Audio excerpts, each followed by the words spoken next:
This episode of the Jerry Paul Podcast is CME eligible. To claim credit, please go to the CME tab on jerrypal.org. Welcome to the Jerry Paul Podcast. This is Eric Wadera. This is Alex Smith. And Alex, who do we have with us today? Today, we are delighted to welcome longtime friend, Winston Chiong, neurologist and bioethicist, professor at UCSF in the Department of Neurology and director of UCSF Bioethics. Winston, welcome to the Jerry Paul Podcast. Thanks so much for having me. And we're delighted to welcome Sean Aas, who is a philosopher and bioethicist and senior research scholar at the Kennedy Institute of Ethics and associate professor in the Department of Philosophy in Georgetown. Sean, welcome to the Jerry Powell Podcast. Thanks for having me. And Alex, we've done a podcast on what happens after you die. Mm-hmm. Bob Troug. After you die? After you die. Oh, yeah, recently. With Undertaker. Yeah. We've done Thomas podcasts Lynch. on dying. Mm-hmm. We've only done one other podcast on just death. What is death? That was with Bob Troug. That was with Bob Troug. That was great. We'll have a link to that in our show notes. We're going to double up on that subject. We haven't figured it out? I'm still trying to figure out what death is and thinking about kind of what does it mean going forward in the future too. But before we jump into that topic, we always have a song request. Sean, I think you have the song request for Alex. I'd love to hear the song Cease by the band Bad Religion. And why did you choose Bad Religion Cease? Bad Religion is this interesting punk band originally from the 80s that has this very kind of philosophical, lyrical content in their songs and got me interested in philosophy in the first place, really listening to them as a teenager. Oh. So this song is a song of theirs. It's about something I'm philosophically interested in. It fits. Let's hear it, Alex. All right.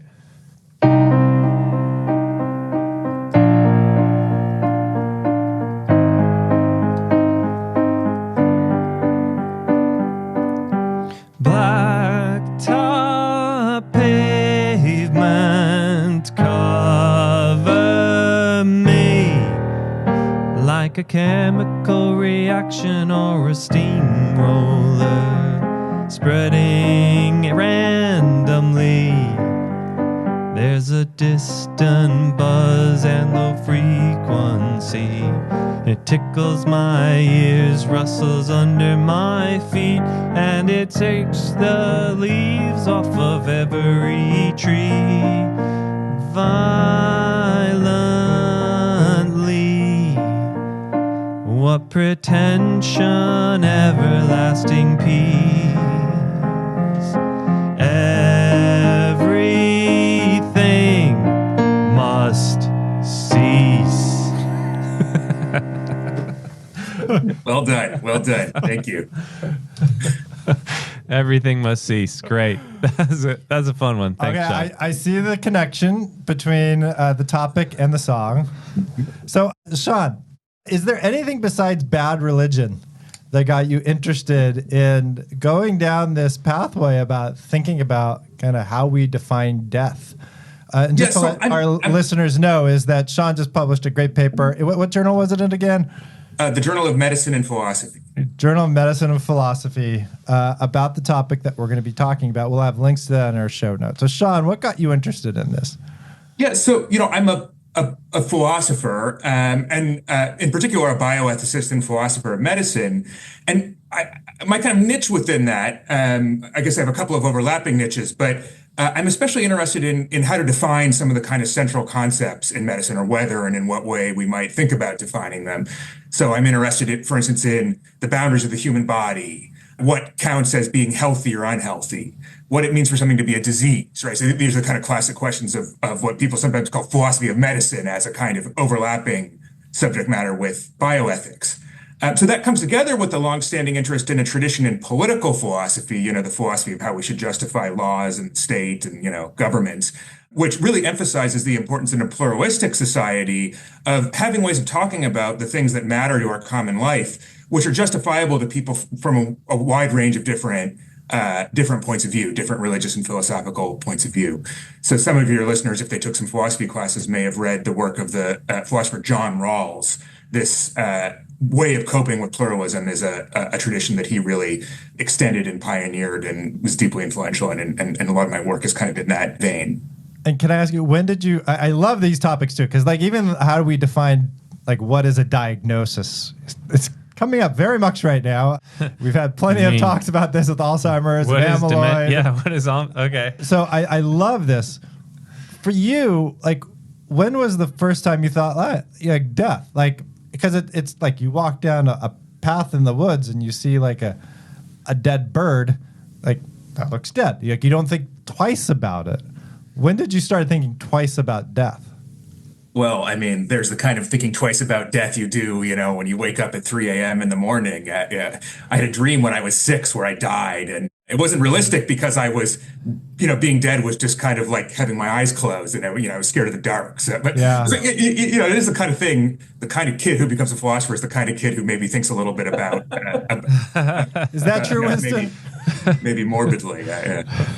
I think there's a notion in philosophy actually that ordinary people have concepts that they work with that they just take for granted. And there's like the one kid who's stuck in the back, like, okay, 2 + 2 = 4, I get it. But what is a number? Like, what are these abstract objects that we can have knowledge of independently of experience, right? And like, that's exactly, so all the other kids are like just going through, they get it, they're working with these. And then, it's like the teacher asked you what 2 + 2 is. Well, before I answer that, I have to think, how do we actually Can we take a step back? Right. What is a 2? Deeper, but maybe we should take a step back. Winston, how about for you? When did you've written, we'll have another link to your paper on this topic. When did you get interested in this?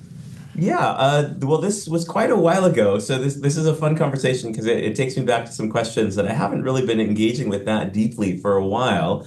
But I was a sort of combined medicine and philosophy grad student. I kind of did them mixed up together and became interested in brain death, knowing I was interested in neurology and had opportunities to observe brain death determination in the hospital, and this was becoming a very controversial topic at the time, and I think a little similarly to what Sean was saying, just started seeing some correspondences between work I was reading in certain areas, in this case in the philosophy of biology and the philosophy of language, that I thought were relevant to these debates that were going on among neurologists and other clinicians, and so.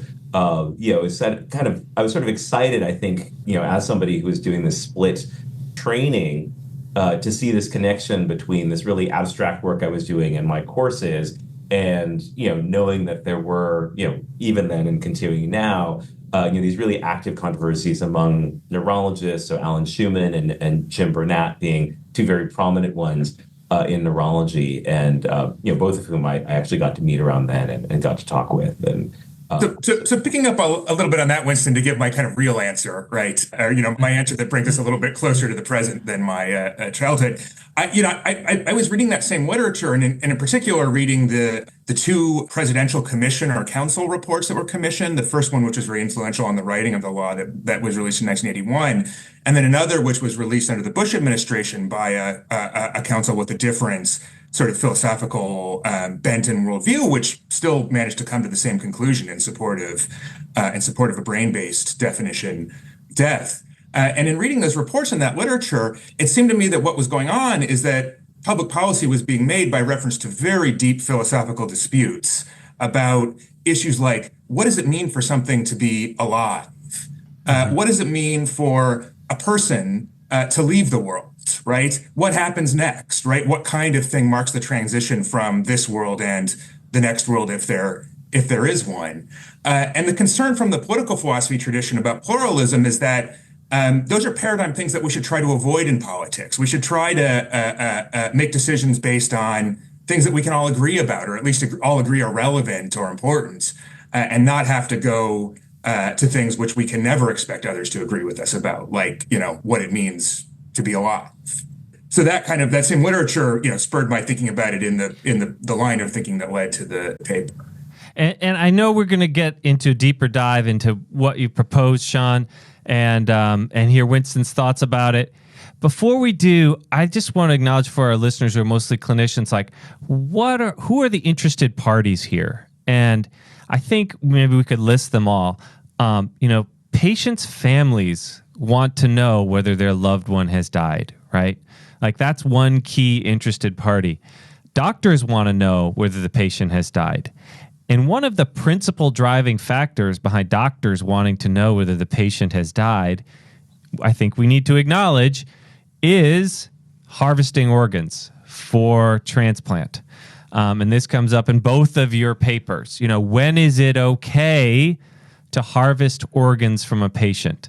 And if that Interesting criteria... word choice. Yeah. Harvest. Yeah. Harvest. Is that Is that the correct word? I'd prefer to say, when should we let someone give their vital organs to someone else? That right? sounds better than harvest. Yeah. Because this is always voluntary in our system, right? It's not even opt out, it's opt in, right? So somebody is giving it, right? They're not saying, I give it to you right now because they're out of it, right? But it is a decision they've made at some point. Sometimes people use the term procurement. Okay. That sounds better than harvest. On a spectrum. And just to be clear, like those are the most interested parties, right? Are there others? The people who need the organs, insurance companies, healthcare companies, I would say, like, ICUs for beds. Yeah, I would say that there's a lot of clinicians in ICUs for whom this whole topic is an area of a lot of moral distress. And one would be when care is continuing in a case where people believe that the patient's died, or oftentimes this is also a source of controversy between families and clinicians, and so this affects the doctors on the team, but it actually affects a lot of the other people on the ICU team, besides the doctors, a lot more, right? They're often the ones who are most directly in touch with a grieving family, or may have their own concerns about like the care that's being provided and the worth or value of what they're showing up and doing every day. So I think that we've talked a lot more about things like moral distress in the ICU, and I would say that from a lot of different angles, the diagnosis of death in patients, when that diagnosis comes earlier than some people think it should, or when that diagnosis comes later than some people think it should, can be an occasion for a lot of moral distress among the whole ICU team. Great, thank you. And also, lots of other things we don't even think about too revolve around this, like life insurance, and whether or not how much you can sue your doctor or healthcare providers for depends if the patient's still alive or if they're dead. So there may be caps if the patient died versus no caps in what you can sue for if they're still alive. Yeah, I mean, my understanding is that there were some liability issues in the Jahai McMath case, which there were parties who may have been less liable in certain ways if she was dead at a certain point than if she wasn't, or more. So just for our listeners, Jahai McMath, who was a young, I forgot, like 13, 14-year-old, I forgot how young, had tonsil surgery, had devastating outcome, basically was declared brain dead afterwards in the state of California. Death certificate filled out, so legally dead in California.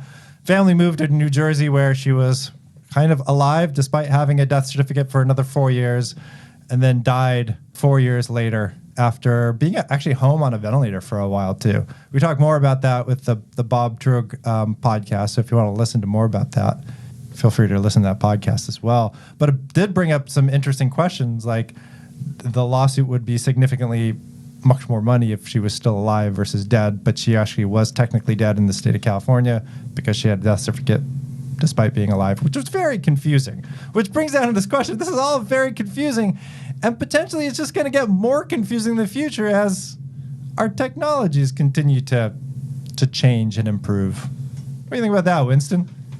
Yeah, I think that, it's funny because we're talking a lot about brain death, but there's this traditional circulatory, respiratory, or cardiopulmonary criterion of death, right? And they kind of coexist in the Uniform Declaration of Death Act. So, in the state of California and most states, you can be declared dead either on the basis of the permanent or irreversible, depending on who you're talking to, loss of brain function, or the loss of circulation and breathing. But we know that we have technologies like ECMO, right? You could hook somebody up to an ECMO machine and keep the blood circulating, keep oxygenating the blood. And they have no pulse. They don't even need lungs at that point. Yeah. They don't need a heart. They don't need lungs. Right. So, the kind of technological bind we're talking about that first became recognized, in the 60s or so with ventilators, the kinds of technologies that we have to sustain different kinds of bodily function, right? So if you got somebody hooked up to an ECMO machine, to dialysis, it's like we can, so there's a lot of things that we had in the past taken as relatively bedrock. And, I think we're finding that our technologies keep getting, well, from a certain point of view, better and better. At least, our technical abilities continue to expand. But, this raises lots of questions now for when somebody can be declared dead, by the non-neurologic criteria, right? Yeah. So the good old, cardiopulmonary criterion that everyone thought like, oh, this is like bedrock, Yeah, tried they're and dead. true, whatever. What does that They even don't have a mean? pulse. They're not breathing. They're dead. I remember as a resident, trying to declare somebody. So I was called out by the nurses. Oh, this patient died. I walked in the room. Patient looked dead, not breathing. Sitting there for like a minute, but I listened to the heart for like 5 minutes. This person wasn't breathing at all. Still had this exceptionally slow heart rate, but still like 5 minutes later, I actually walked out of the room. They came back a couple minutes later just to listen again, and the heart was still beating, but no breathing. And it was the first time I really thought, like, man, this idea, this cardiopulmonary, death, this biological death based on this, doesn't make a whole lot of sense, because even after they stop breathing, their heart stops beating, parts of their bodies are still working for a period of time. Mm-hmm. I think, Winston, in your article, you even said, like, for probably brief periods of time, they're still conscious even after their heart stops beating. White cells are still alive for potentially days later. So this idea that the cardiopulmonary death is clear cut, maybe is it like 2 + 2, Sean?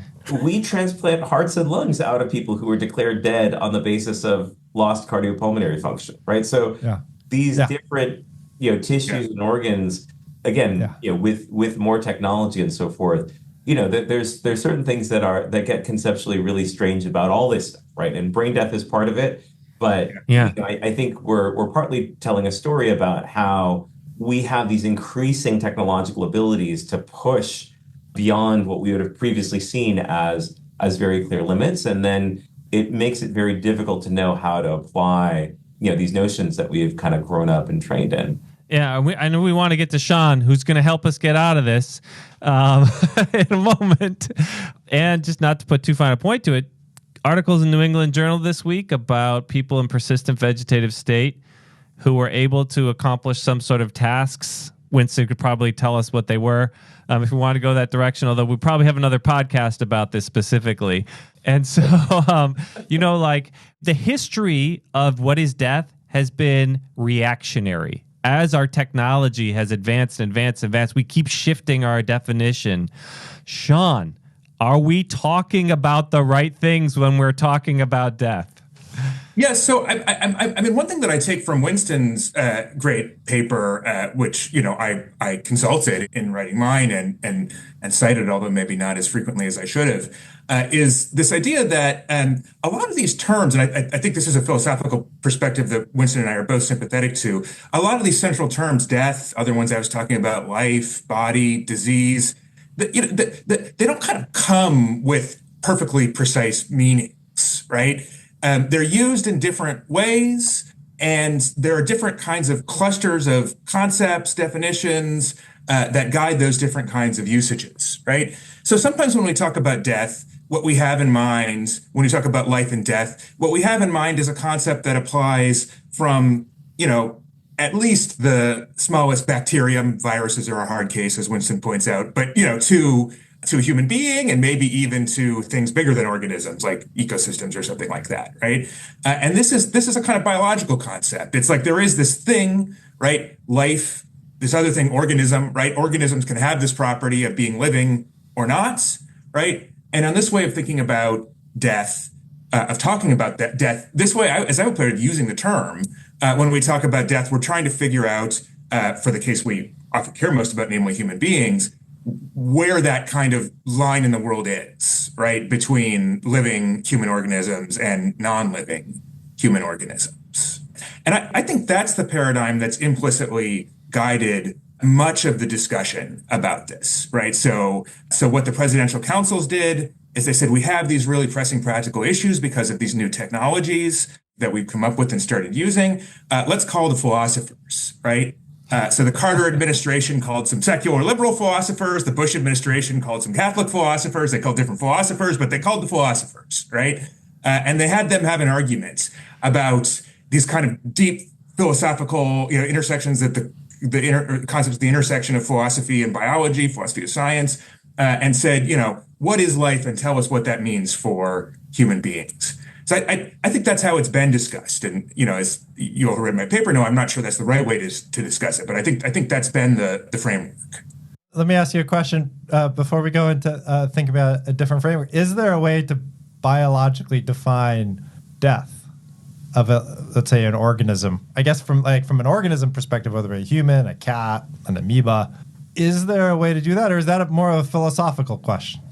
It's a question at the intersection, right? So I'm not sure that that an experiment could settle it, right? Yeah. It's sort of a question of when you build your whole theory of what life is, right? Of what the difference is between a corpse and a living thing, right? Or between some chemicals and a living thing on the other side, right? Some chemicals and some primordial soup somewhere, right? There's some big theory of what that is. And the idea is that biologists construct that theory, and then philosophers and, more theoretically minded biologists come along and try and extract some refinement of that, some precipitation of that into a definition of life and death in biological terms. And you could see how the future, we're going to be pushing on this beyond biology as we develop AIs who are able to capture the ways in which people think and act, behave, maybe feel someday, right?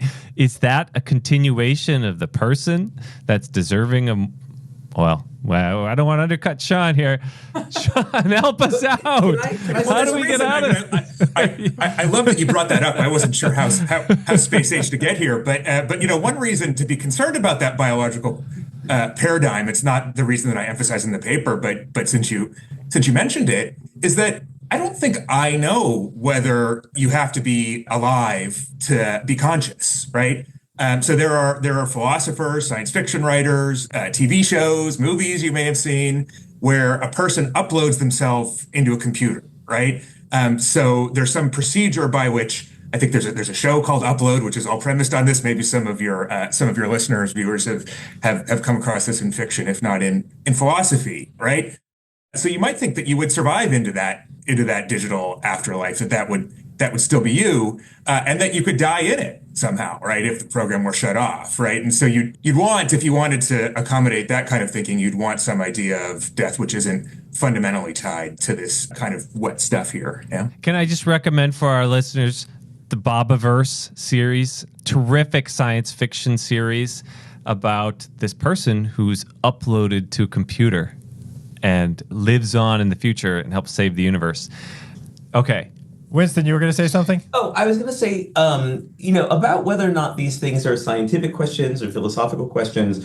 I think what I would say is that these things are often not settled by experiment, but they're often part of the broader construct or framework that scientists are operating within. And so I think, there are a lot of biologists who are actively discussing kind of these sort of definitional questions, right? Yeah. So, one would be for instance, what is life? What are the boundaries of life? How would we know if we found life on another planet if it didn't have the chemical specific characteristics of life on Earth, right? So that's a question. And then, that's a philosophical sounding question, but it actually it turns a lot on our specific understanding of how life works, what are the characteristics of life, things like that. Or another good example, a paper I recently read was about biologists discussing how should we think about the concept of sex in biology, right? And so that's something that we take as a biological given. Different species have sexes; they apply in different ways.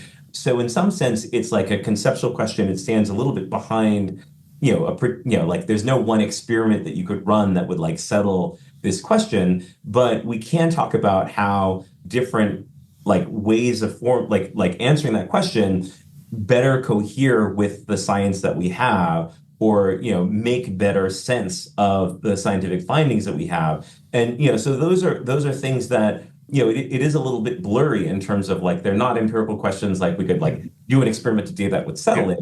But we could look at all the experimental evidence we have, or what's our best way of understanding this, or species would be another example, right? It's what's a species, right? So and again, there are better and worse answers to those questions based upon what we know about how the world is kind of put together.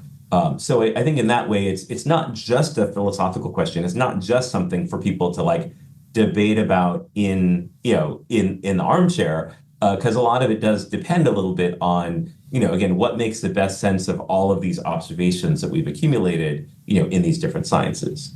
Yeah, and really interesting too as we think about the future.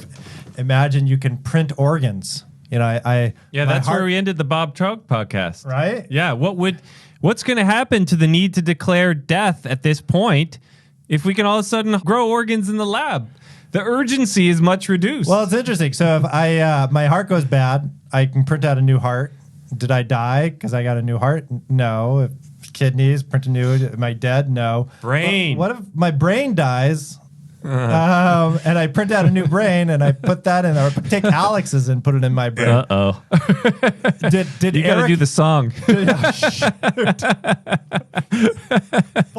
But my hands are not piano hands.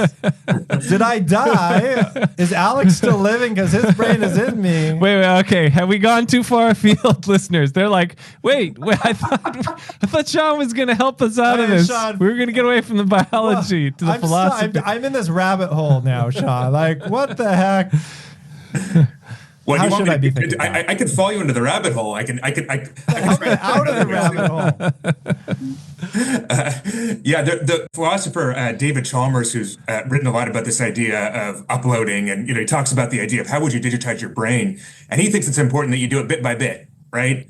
So you slowly replace each neuron with some kind of silicon thing, right? And then there's no point at which you can say you've disappeared, right? You've gone away because it's happened too kind of gradually and slowly, and you're sort of awake the whole time. So if it's wholesale, it seems more like you're making a copy of yourself or something, as opposed to actually continuing. But yeah, and who's your real self? Dark right? Matter, another great sci-fi. I'm not going to give anything away. But another great one to see when you're thinking about that question. So, Sean, are you reconceptualizing how we should think about death? Tell me what you're writing about right now. Yeah, so I sort of started with the part where I said what I didn't like about the way people are talking about it, that they're relying mainly in trying to settle this thing, which matters so much for all the different stakeholders you're talking about, which not only matters for them, but where we can't just let people decide for themselves, because sometimes we have to impose a law on them, right? So in the case of Jahai McMath, you were talking about, her family was kicked out of the hospital. It's not as if she could have just chosen, her family could have just chosen, you're going to count as alive. And, you might have said, they should have given them a little bit more time or something. But at some point, they're going to be kicked out of the hospital, or they're going to be taken off, their insurance plan, or, at some point, people are going to have to make decisions for other people about this, right? It's not going to be all just people deciding for themselves what they're going to mean by the term, right? And so when we're in that situation, for someone to say to Jahai's family, or anybody who might disagree with the view in question, well, sorry, why are we going to take you off life support? Well, it's because, and this is what the president's, the Bush council said, it's because the nature of the organism in general is to have vital work that's directed at the outside exterior environment. And now that we've done some scans which show that it's sufficiently unlikely for our practical standard that is possible in the future for you to continue to count as, a living human organism, right? That's not in the Vital Talk, serious illness communication. Right. This is not the way you break. Right. But that's I'm not saying that anybody is proposing that that's how you actually talk, but that's the underlying justification. If you were to keep asking why, right? Why is the law that way? What is the public justification? It would be something of that form, right? Something which draws on some idea of what a human being is, which many of our citizens will disagree with, holding a different philosophical or religiously informed worldview about that. So what I want to do is what I'd like to see people do, I don't know how to do it in all its details, but what I'd like to see us do is to try to just only agree on what we need to agree about. And what we need to agree about is when people still have a right to be in that bed, right? When it's okay for them to give away their organs to someone else, right? When it's okay, when they can make it permissible for the transplant surgeon to cut their heart out, something which normally is not permissible to do, right? So what we need to know is, when does that transformation in, you might call it moral status, moral standing, your rights happen? We need to know when we should treat you as, not dead biologically, but when we should treat you as legally dead, right? And so my proposal is to try to think about death in that shallower way, hopefully not in the process just coming right back to thinking about it in the deeper way in terms of biology, right? Thinking about it more in terms of what people's interests and claims are, what's at stake for everybody in these decisions, and trying to come to a consensus as a society about how, where we're going to draw the line about these rights, about when it's okay to do these things in terms of those interests and claims. And again, listeners, we'll have links to Sean's article on our website. So just go to the show notes for this podcast. Winston, I know it's been a while since you thought about this subject. After reading Sean's article, like what were you think the big highlights were, and kind of what popped to your mind when you read it? Yeah, it's interesting. So it's been quite a while since I've been really, really engaged in this literature. And to be honest, I think there's probably two reasons, why I haven't been so engaged in questions about brain death. One is that I think I've been a bit pessimistic in some ways about the ability to really resolve some of the disagreements at work. And I think that Sean's paper does a really nice job of getting at, I think, like, why are we unlikely to make progress in terms of like all coming to like a consensus or agreement about, what are these really, really difficult topics? And again, one of the things that we should acknowledge, of course, is that, when these questions come up, right, like the McMath case being a really, really prominent example, these are moments of like a lot of emotional distress and tension, right? I mean, this is oftentimes, like a, tragic circumstance, right? Oftentimes where people have suffered, catastrophic, unexpected injury, severe brain injury, to the point at which, we may not be able to measure any neurologic function. And, you have this sort of setting where we just have all these overlays of religion and politics and ethics, but also, these very, very intense personal dynamics. And, talking about the McMath case, there's this great piece by Rachel Aviv, I think is the pronunciation of her last name, in the New Yorker, that also speaks to a lot of like the particular, like family relationships and, of course, in that case, allegations of mistreatment along racial lines and so forth, and definitely insensitivity. And so, there's this whole complex milieu in which these questions come up where, I think any of these sort of like philosophical accounts are going to like fall very flat if we're really thinking about, like what's happening at the bedside. That said, I think there's also a way in which, and maybe another way I have moved away from this topic is just that, for all of that difficulty, right, and for all of the ways in which every single case of brain death is so complicated, you might step back and say that brain death is working out okay in the real world, right? Like if we think about the fact that hospitals around the country, around the world, people are, coming in, they're being diagnosed as dead on the basis of neurologic criteria, and that we do have like a relatively operable consensus around this where, it's working in the hospitals, it's working for the purposes of like transplant, people understand that that's what activates the transplant system and so forth. And, there's actually a pretty remarkable degree, again, considering how contentious the basic topics are, this is working relatively smoothly around the world. We have cases like the McMath case, but again, those are outliers. Like most of the time, this not happening. 2013, right? Like, so that's, so we're talking about the McMath case. Again, it's an awful case, and it affected a lot of people, particularly around here, very, very deeply. And so those wounds are still felt. And I also imagine that potentially changing a definition opens it up for a complete abandonment of a definition. So we are not in a point in this country where we're agreeing on a lot of things, and there's a lot of opinions, and potentially rethinking about what it means to be brain dead, to be dead, may open it up to completely destroying a way to continue life, like organ transplant, kind of similar to what we're seeing with IVF treatments. And what does it mean to be alive? Sean, I want to hear your thoughts on that. Like, is there a danger to this? And does it really need to be fixed because we're just dealing with outliers? I mean, that's a great example, Eric. So first, let me be clear that what I'm proposing is not to move away from the brain-based definition of death. In fact, I think the fact that it has worked so well suggests that it could be the object of the kind of consensus that I'm talking about, where that consensus doesn't need to be grounded in metaphysics or in, the deepest, most difficult theoretical questions of biology, but is grounded partly in the experience of it working. Right, partly in the fact that it is a stable and sustainable way of organizing our common life around these issues.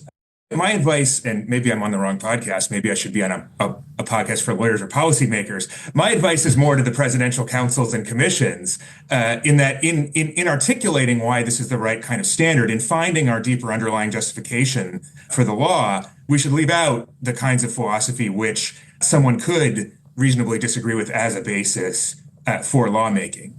That said, and sorry to make a double point here, but I do think it may be important and helpful. That said, I don't think that we can just sort of go on without thinking about definitions at all. There are issues arising even now practically with the definition of death.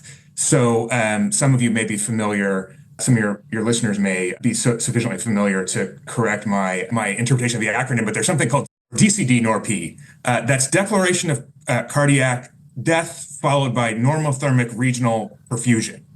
I say that as a non-clinician, I'm maybe stumbling, but it's a new technique for retrieving organs, harvesting organs, as I generally prefer not to say, which involves letting someone die by circulatory standards, letting their heart and lungs stop, then letting the brain stop working, right?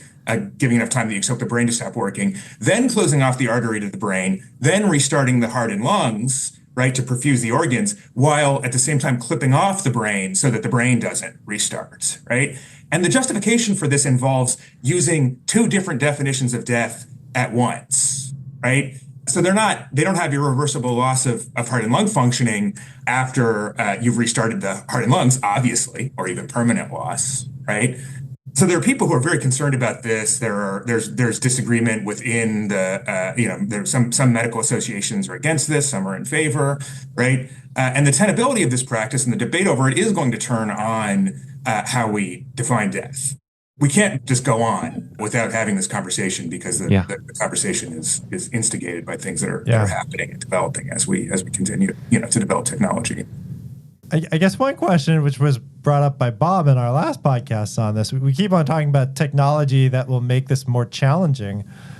Bob brought up in the last podcast, what if will we still need this concept of brain death? Or will it be a relic if we no longer need to procure organs anymore because we can just make them in our lab and put them in? Will this concept of brain death be like bloodletting? I'm very doubtful about that. I mean, I think that we could just take the McMath case we've been talking about. Organ donation was not a part of that conversation at all, right? And so the most traumatic, upsetting case, we've been talking about for 11 years now. Organ donation was not on the table. That was not a part of the conversation, right? Yeah. And it turned on these questions that Sean is talking about in terms of when is it appropriate to stop doing all of these things, right? And when we talk about I think these cases of moral distress in the ICU, it really does turn on those kinds of questions, right? So the ICU bedside nurse that's like, why am I coming in every day to provide care to this ventilated corpse, right? Or what is going on? So the things that people have distress about, I think they really do turn on the question of death. And I think that organ donation is a possibility that, is driving some of these other concerns. But, the problem is not going to go away with, organ plenitude or something like that, right? Because we're still going to have the question. And when we have more and more of these technologies, the question that Sean raises is going to become more urgent, which is okay, well, now we have even more things that we can do. But at some point, we have to stop doing these things. So having more stuff that we can do in medicine, we've never run out of things to do, right? We keep coming up with more ways to intervene. And then, Sean, let me just get to the heart of your argument.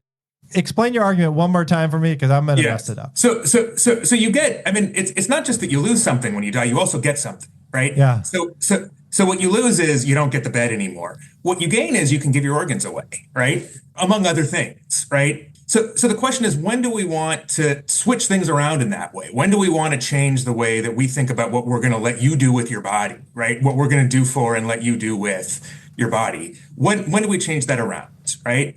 And so I want to say, instead of figuring out when to change that around by doing a lot of really deep metaphysics and theoretical biology, we should think about it more, I mean, to put it really bluntly, like, when do you not have a use for your body anymore?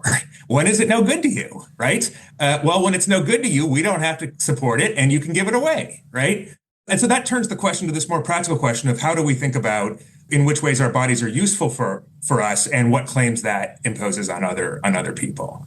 Wouldn't that also be very challenging in a similar way? Like, I mean, we currently, most of what we're focused on is irreversible loss of consciousness and breathing and a pulse. So probably not everybody agrees that irreversible loss of consciousness is a point where, like, we should be stopping life-sustaining treatments or other interventions. Well, we'd have to have a debate about whether, and this is where, in one paper, I can't figure it all out. It's more kind of framework setting than answering all the questions. Right. Yeah. But we'd have to have a debate about whether, if someone says my body is still good to me, even though I will never be aware of anything that happens to it again, how should we take that claim? Should we be willing to say it's good to you in a way which gives you a right to stay in the bed and, which someone else might use? And maybe we do, right? But I just want to have the debate on those terms, right? Yeah. And I'd suggest that we're going to have the debate on those terms either way, right? Even if we have the biological debate, we're still going to have the ethical debate, right? And my claim, and this is the paper goes into more detail about this, is that we can have the ethical debate whilst avoiding the metaphysical debate, right?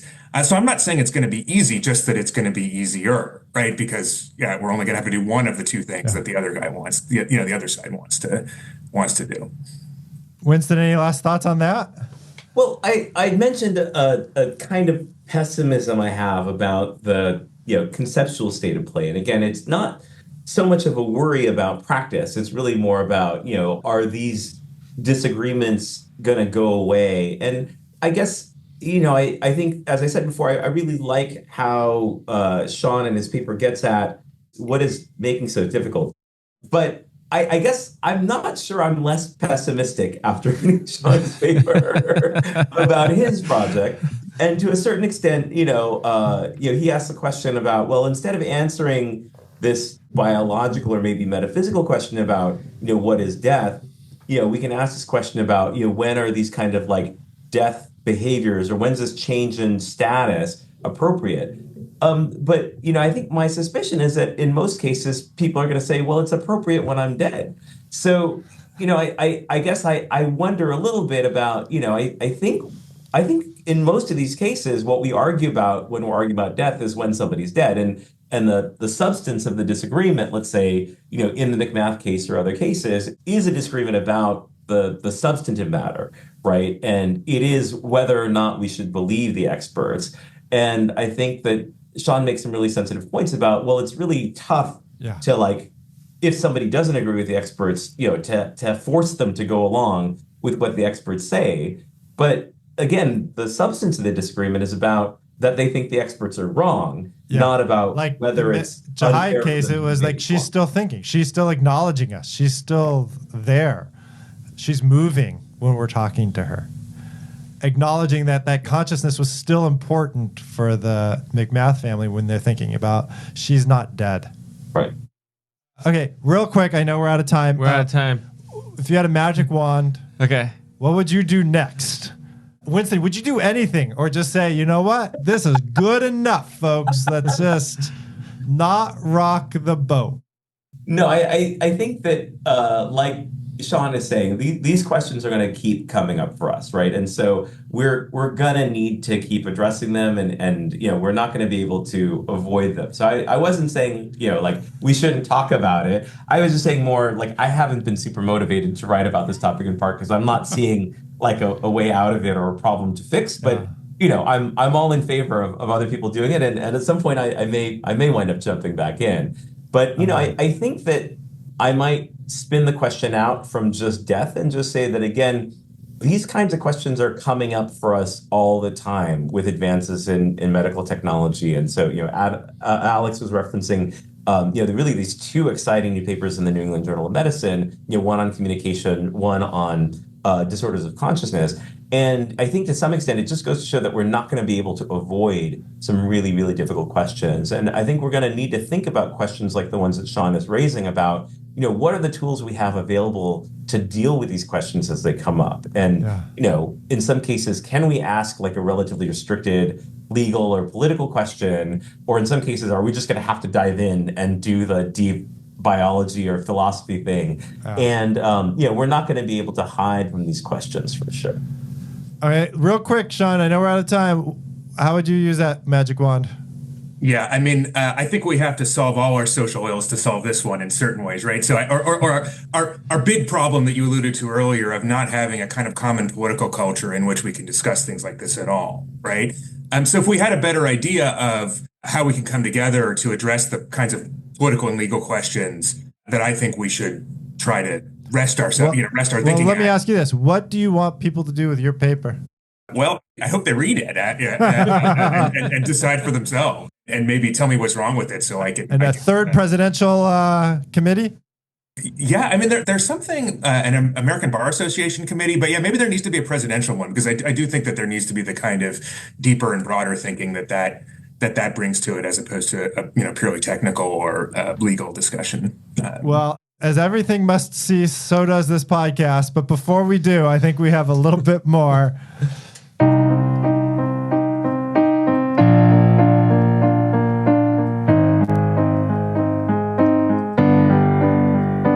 What pretension, everlasting peace. Everything must cease. That's great. Thanks, Something Alex. out of a musical, like Les Mis or something. It's a fun choice. Winston, Sean, thanks for being on the podcast. This is great. Thank you. And thank you all our listeners for your continued support. And we'd also like to thank our donors who've donated more than $250, including Nina Flanagan, Penelope Thompson, Lloyd Woolstat, Mark Wren, Carol Heyman, Bob Rixey, Patrick Lally, Matt Schuster, James Tulsky, Annie Hargadon, Jeffrey Galbraith, Daryl Owens, Meg Walhagen, Susan Nelson, Sharon Bragman, Harry Hahn, Jessica McFarland, Victoria Braun, Diane Meyer, Mike Steinman and Dorothy Richmond, Wendy Peltier, Kelly Strait, Craig China, Ron Saber, Rebecca Goldstein, and Elizabeth Chung. And again, those are the ones who've donated more than $250 in the last year. If you're interested in donating, click on the little donate button. Or if you just want to share our podcast on other podcasting platforms or Twitter or any other social media sites, that's good too. And if I mispronounced your name, please shoot me an email. I will correct it the next time we record one of these. Thank you.